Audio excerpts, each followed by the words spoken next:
Ja, den skal du have. Jamen, det kan jeg godt, Jørgen, fordi der skete det, at jeg var en ganske ung mand dengang. Det var du jo. Kom ind i Hithouse og så det der tempel, og så spillede Sir Henry and the Butlers, og de spillede et nummer, der hed You Never Can Tell. Og så sagde jeg til Ole, ej, hvor er den god. Den er simpelthen så fed, den der. Kan I ikke få teksten? Og Ole, det er jo altså Sir Henry. Det er Sir Henry, Ole Bredahl, ja. Og så var han ved at dø af grin. Han grinede, og han grinede. Så hvad er der galt? Jeg forstod et ord af, hvad det er, de synger, så jeg skrev det ned på lydskrift. Så fik jeg Ole Bredahls krave til at jeg fandt aldrig ud af det. Så der gik rigtig mange år inden, at... Flere årtier. Ja, det gjorde jeg. Så fik Hilda og jeg den på repertoiret, fordi vi i en af dine udsendelser hørte Anne-Mette Elden synge, og hun har jo en fantastisk udtale og synger meget tydeligt, så der skrev jeg med. Det var med den der Let's Dance-serie, der hvor hun sang gode gamle sange, ikke? Ja. Jeg har spillet den både med Chuck Berry og med Anne-Mette, for hun synger den nemlig også rigtig godt. Nu skal du bevise, at du også synger den rigtig godt. Sammen med Black Mariah. Begge de to annoncerede numre. Så værsgo, Kjeld Haik og Black Mariah.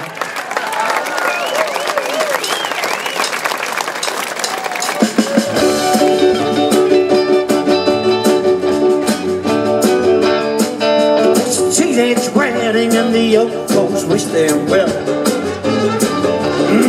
You can see that the added truth in the matter was, and all the young sugar madame around the chapel bell. Hey, said I, said the old folks, you'll show you never can tell. Fairly stopped in the pot room with the two robots said. The Colorado was crammed with DVDs and ginger ale. Oh, when Pierre worked the little money from her work out well. Somebody said the old folks go to show you never can tell. All right,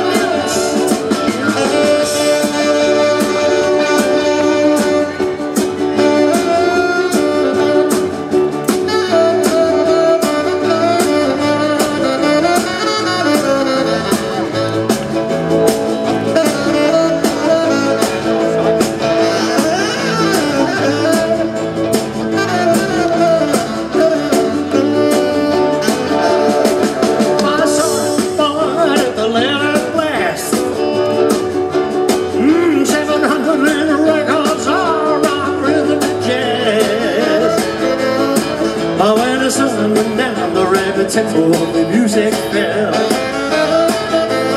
Said I didn't say the old folks, they're gonna show you never can tell.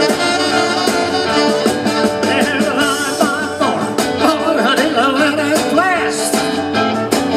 Yeah, 700 little records all on rhythm and jazz. Oh, and the sun down the river, tempo of the music fell. Say the old folks go to show you never can tell.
Tak skal I have, og en stor hånd til dette fantastiske orkester.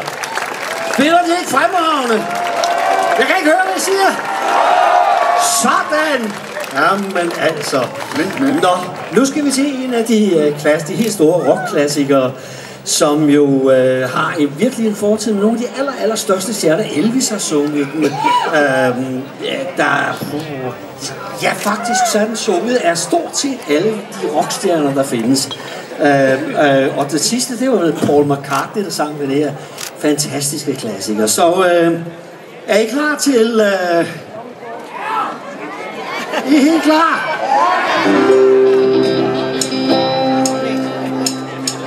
Don't tell Aunt Mary about Uncle John. He said he had a music, but he had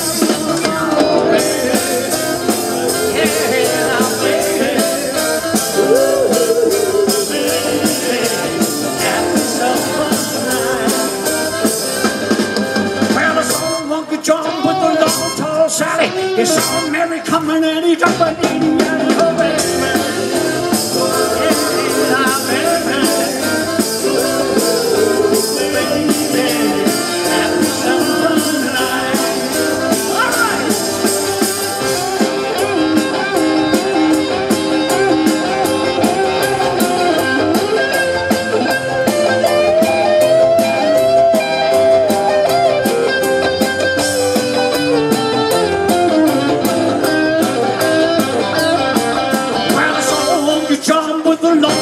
Sally, I'm sorry, but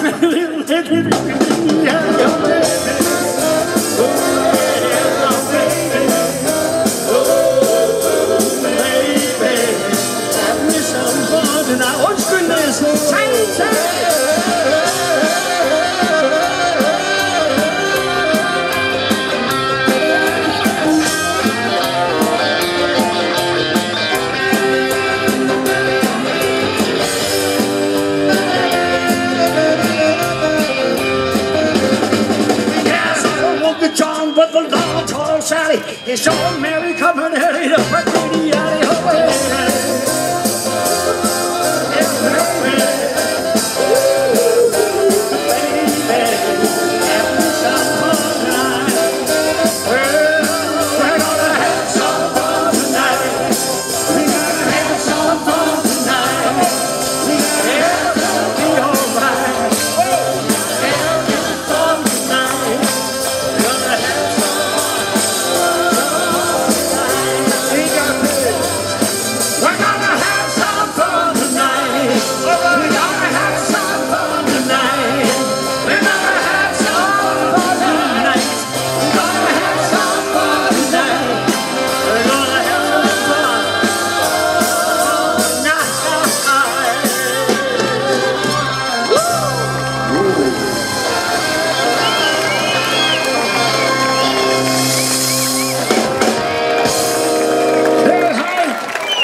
Fantastisk band med 2 gange Niels i soloer.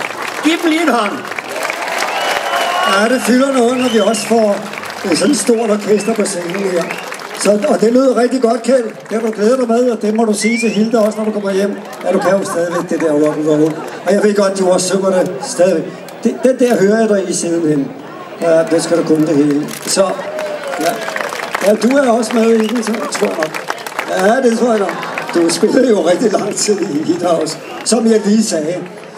Det var sådan også dengang, mest dengang, at det var en meget mandsdomineret verden med rockorkestre i 60'erne, det må vi erkende. Alle de store orkestre, det var jo unge drenge eller mænd, en spæ. Det var Defenders, det var Sir Henry and the Spotlers, men så var der alligevel en duo, der dog mest bakkede andre solister op. De kaldte sig Lecia Lucienne. Og det gjorde de, fordi de hedder det. Ja, Lucienne synger ikke så meget mere, men det gør jo Lecia. Og så tænkte vi, der skal der også være mindst én kvinde på scenen her. For hun var en stor tilførsel til masser af de indspilninger, hun sang kor for masser af drengene op igennem de her tider. Så derfor kommer Lecia Jönsson. Ja, nu er jeg oppe på scenen. Og det allerførste, kan jeg huske, jeg nogensinde fik med jer, det var en melodi. 2 melodier, der var skrevet af Otto Brandenburg, er det ikke rigtigt? Jo, det er rigtigt. Otto, som var datidens mest berømte popidol. Han skrev sangen til Lucien og mig, og da han præsenterede det for os, der var jeg simpelthen ved at dåne. Fordi du dånede, fordi han var også dit idol. Ja, du dånede mest over ham, ikke så meget over melodierne. Ja. Men never mind, men I kan høres på et hav af melodier og plader op igennem 60'erne. Men det var sjældent jer, der stod i front. Det gjorde I så senere hen. I kom på Danstoppen, og I kom på alle mulige andre toplister. Ja. Og siden blev det lavet. Og jeg skal ikke gennemgå hele din historie. Men det tager mig. Men du vil synge en soul-melodi i My Guy, og du vil sige noget til mig nu. Jeg vil godt sige noget til publikum. Det gør du bare. Der er en mikrofon til dig der. Det tror jeg, det er.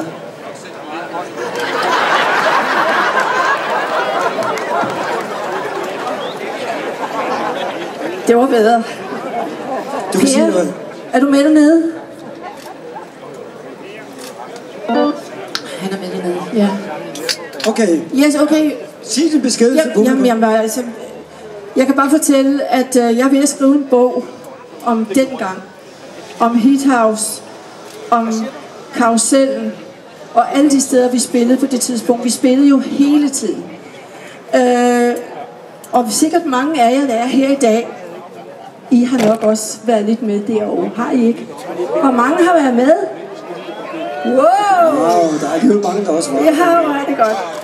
Der kommer et nummer her fra 64. Ja, men jeg skal lige tilføje, at du har allerede udsendt en bog om din Laban-tid. Ja, det har jeg. Og det er altså bog nummer 2, du sad og så og snakkede om. Yes, det er det. Det er sådan der. Ja. Men du kan selv annoncere de 2 numre. Det er et soul-nummer, og det er Dusty Springfield. Det er det, ja. Og det første nummer her, det hedder My Guy, og det er blevet sunget af Mary Wells. Så nu skal vi se, hvordan det går her. Okay.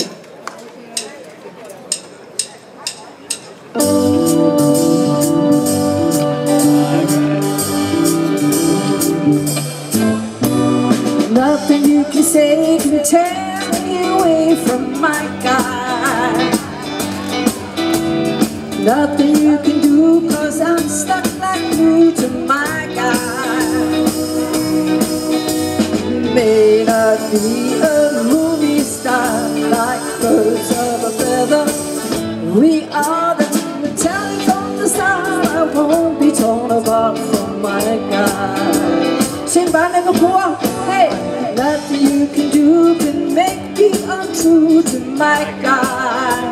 My guy. Nothing you can buy can make me tell lie to my guy. My guy.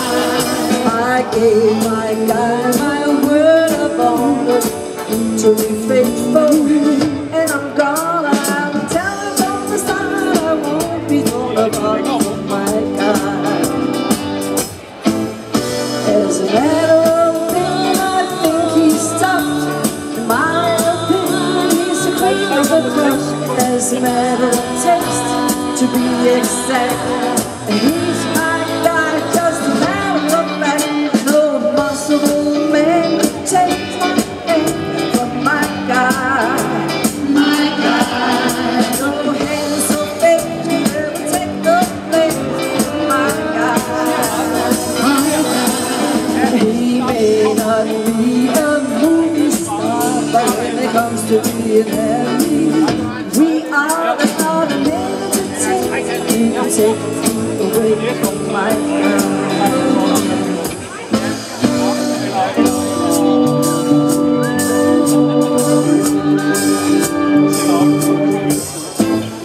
No possible man could take my hand from my guy. No hands or face could ever take my faith from my guy. He may not be a movie star, but when it comes to being happy, we are the sort of men today who could take me away from my guy. There's not a man today who could take me away from my guy. There's not a man today who could take me away from my guy.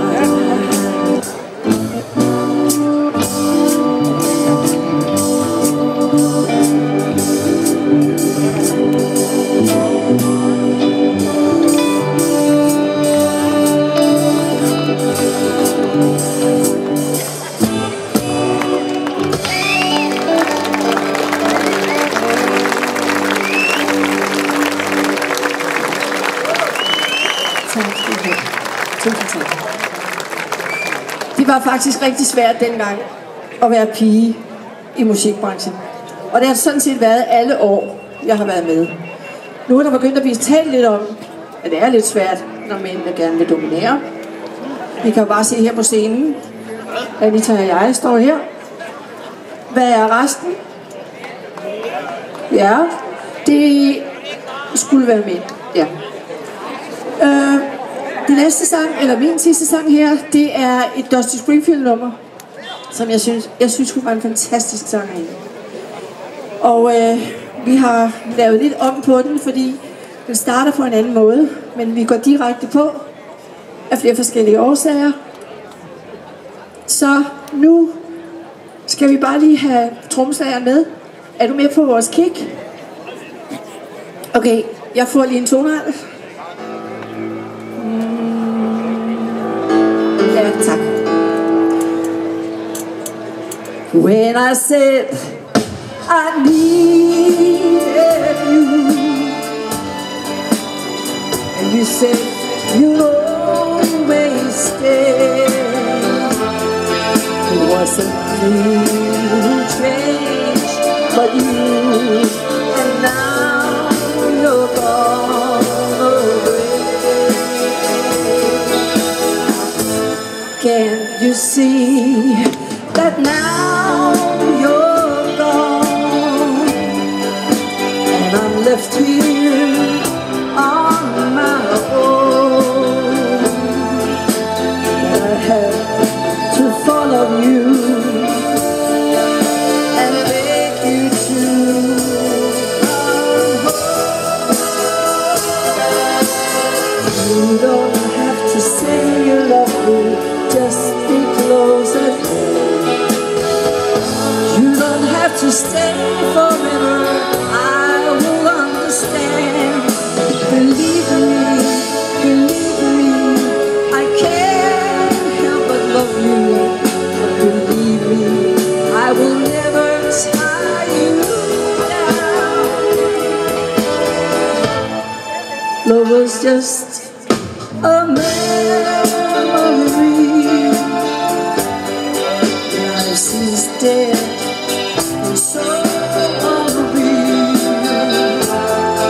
All that's left is loneliness. There's nothing left to say. You don't have to say you love me, just be close at hand. You don't have to stay forever, I will understand. Believe me,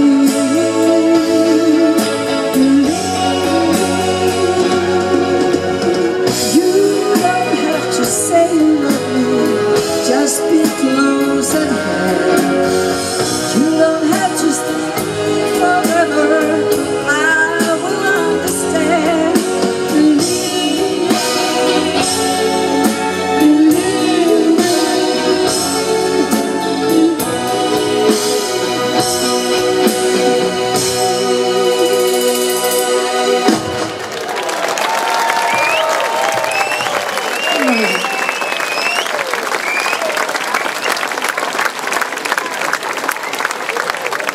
Så, til gengæld, Lesia, tusind tak for de her to dejlige performances sammen med Black Mariah.